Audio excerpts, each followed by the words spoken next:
Hello hi ನಮಸ್ಕಾರ. ನಮ್ಮ ಚಾನಲ್‌ನ ಇನ್ನು ಯಾರು ಸಬ್ಸ್ಕ್ರೈಬ್ ಮಾಡಿಲ್ವೋ ಸಬ್ಸ್ಕ್ರೈಬ್ ಮಾಡಿ, ಲೈಕ್ ಮಾಡಿ, ಶೇರ್ ಮಾಡಿ, ಕಮೆಂಟ್ ಮಾಡಿ. ನಿನಗಾಗಿ ಇಂದಿನ ಸಂಚಿಕೆಯಲ್ಲಿ ಏನಾಗ್ತಾ ಇದೆ ಅಂತ ನೋಡೋಣ.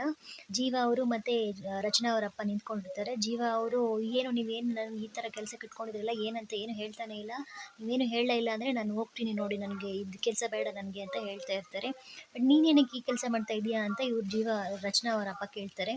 ಸರ್, ನನ್ನ ಮಗಳಿಗೋಸ್ಕರ, ನನ್ನ ಮಗಳು ಚೆನ್ನಾಗಿರಲಿ, ನನ್ನ ಮಗಳ ಭವಿಷ್ಯ ಚೆನ್ನಾಗಿರಲಿ ಅಂತ ನಾನು ಮಾಡ್ತಾ ಇದ್ದೀನಿ ಅಂತ ಹೇಳಿದಾಗ, ನಿನ್ನ ಹಾಗೆ ಕಣೋ, ನಾನು ಒಂದು ಇದಕ್ಕೋಸ್ಕರನೇ ಮಾಡ್ತಿದ್ದೀನಿ, ಇದರಿಂದ ನಿನಗೂ ಒಳ್ಳೆಯದಾಗುತ್ತೆ, ನನಗೂ ಒಳ್ಳೆಯದಾಗುತ್ತೆ ಅಂತ ಹೇಳ್ತಾ ಇರ್ತಾರೆ. ಏನು ನೀವು ಹೇಳ್ತಾ ಇರೋದು ನನಗೇನು ಅರ್ಥ ಆಗ್ತಾ ಇಲ್ಲ ಅಂತ ಹೇಳಿದಾಗ, ಅವರೊಂದು ಸ್ಟೋರಿ ಮೂಲಕ ಹೇಳ್ತಾರೆ. ಈ ಒಂದು ಕಾಡು, ದೊಡ್ಡದಾದ ಕಾಡು, ಆ ಕಾಡಲ್ಲಿ ಒಂದು ಪುಟ್ಟದಾದ ಜಿಂಕೆ ಇರುತ್ತೆ. ಅದ್ರ ಜಿಂಕೆ ಸುತ್ತ ಏನಾಗಿರುತ್ತೆ ಅಂದರೆ ನರಿಗಳಿರ್ತವೆ. ಆ ನರಿಗಳನ್ನೇ ಆ ಪುಟ್ಟ ಜಿಂಕೆ ಏನು ಎಲ್ಲರನ್ನೂ ಒಳ್ಳೆಯವರು ಅಂತ ಅಂದ್ಕೊಂಡ್ಬಿಟ್ಟು ಬದುಕ್ತಾ ಇರುತ್ತೆ.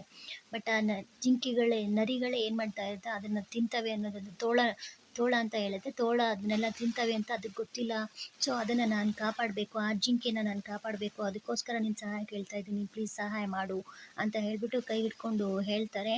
ಸರ್, ಅದೆಲ್ಲ ಏನಿಲ್ಲ, ನನಗೆ ಗೊತ್ತಾಯಿತು, ನೀವು ಹೇಳ್ತಾ ಇರೋದು, ನೀವು ಕಾಳಜಿ ವಹಿಸ್ತಾ ಇರೋದು ನನಗೆ ಗೊತ್ತಾಯಿತು. ಎಂಥ ಕೆಟ್ಟ ಶ್ರೀಮಂತರ ಮಧ್ಯೆನೂ ನಿಮ್ಮಂಥ ಒಳ್ಳೆ ಶ್ರೀಮಂತರು ಇರ್ತಾರೆ, ನಿಮ್ಮಂಥ ಒಳ್ಳೆ ಇರ್ತಾರೆ ಅಂತ ಹೇಳ್ಬಿಟ್ಟು ಗೊತ್ತಾಯಿತು ನನಗೆ, ನೀವು ಹೇಳಿರೋ ಕೆಲಸ ಮಾಡ್ತೀನಿ ಅಂತ ಹೇಳ್ತಾರೆ. ಆವಾಗ ಅವ್ರ ಕೈ ಹಿಡ್ಕೊಂಡು ಇವರು ರಚನಾ ಅವರಪ್ಪ, ತುಂಬ ಥ್ಯಾಂಕ್ಸ್ ಕಣಪ್ಪ ಅಂತ ಹೇಳ್ಬಿಟ್ಟು ಹೇಳ್ತಾ ಇರ್ತಾರೆ.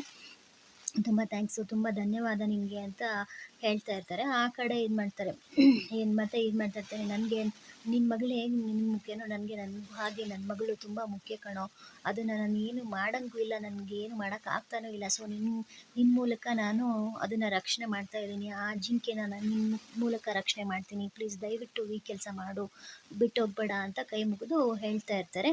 ಅಷ್ಟೊತ್ತಿಗೆ ಈ ಕಡೆ ರಚನಾ ಅವ್ರ ಮನೇನ ತೋರಿಸ್ತಾರೆ. ರಚನಾ ಅವ್ರ ಮನೆಯಲ್ಲಿ ಅವ್ರ ದೊಡ್ಡಮ್ಮ ಮತ್ತು ಇವರು ಮಾತಾಡ್ಕೊಂಡು ನಿಂತಿರ್ತಾರೆ. ಅವ್ರ ಚಿಕ್ಕಪ್ಪ, ಏನಂತೀಯ ನೀನು, ಒಂದು ತಿಂಗಳಲ್ಲೇ ಮದುವೆ ಫಿಕ್ಸ್ ಮಾಡಿಬಿಟ್ಟಿದೀಯಾ, ಒಂದು ತಿಂಗಳಲ್ಲೇ ಹೆಂಗಾಗುತ್ತೆ ಮದುವೆ, ಅವಳೇನು ಚಿಕ್ಕ ಪುಟ್ಟ ಮನುಷ್ಯರ, ಆ ದೊಡ್ಡ ಸ್ಟಾರ್ ಅವ್ರ ಮದುವೆನ ಹೆಂಗೆ ಮಾಡೋಕ್ಕಾಗುತ್ತೆ, ರಚನಾ ಮದುವೆನ ಇಷ್ಟು ಸಿಂಪಲ್ಲಾಗಿ ಹೆಂಗೆ ಮಾಡೋಕ್ಕಾಗುತ್ತೆ, ಇಷ್ಟು ಬೇಗ ಹೆಂಗೆ ಮಾಡೋಕ್ಕಾಗುತ್ತೆ ಅಂತ ಕೇಳ್ತಾರೆ.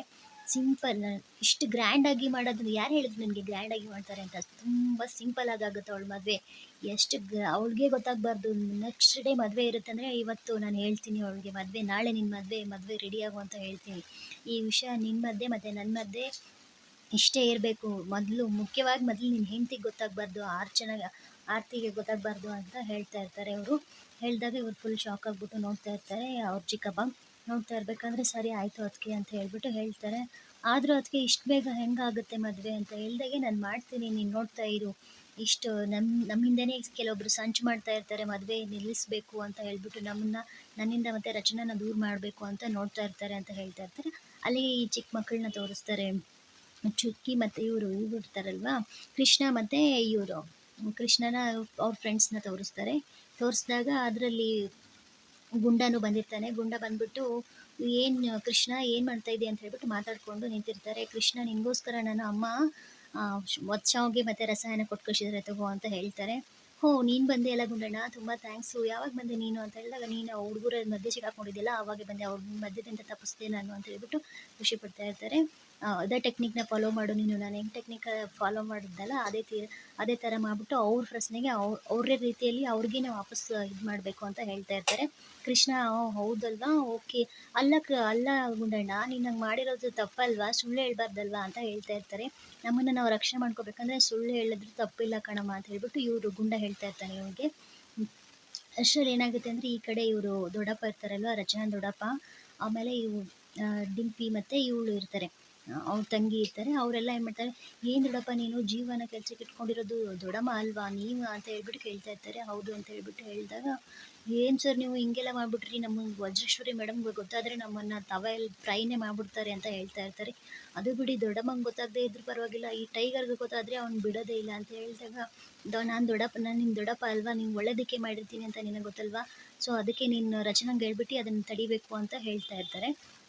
ಸರಿ ಆಯಿತು ಅಂತ ಹೇಳ್ಬಿಟ್ಟು ಇವರು ರಚನಾ ತಡೆಯೋಕ್ಕೆ ಅಂತ ಹೋಗ್ತಾರೆ. ಆ ಕಡೆಯಿಂದ ಮತ್ತೆ ಇವ್ರನ್ನ ತೋರಿಸ್ತಾರೆ, ವಜ್ರೇಶ್ವರಿ ಮತ್ತು ಇವರು ಚಿಕ್ಕಪ್ಪನ ತೋರಿಸ್ತಾರೆ.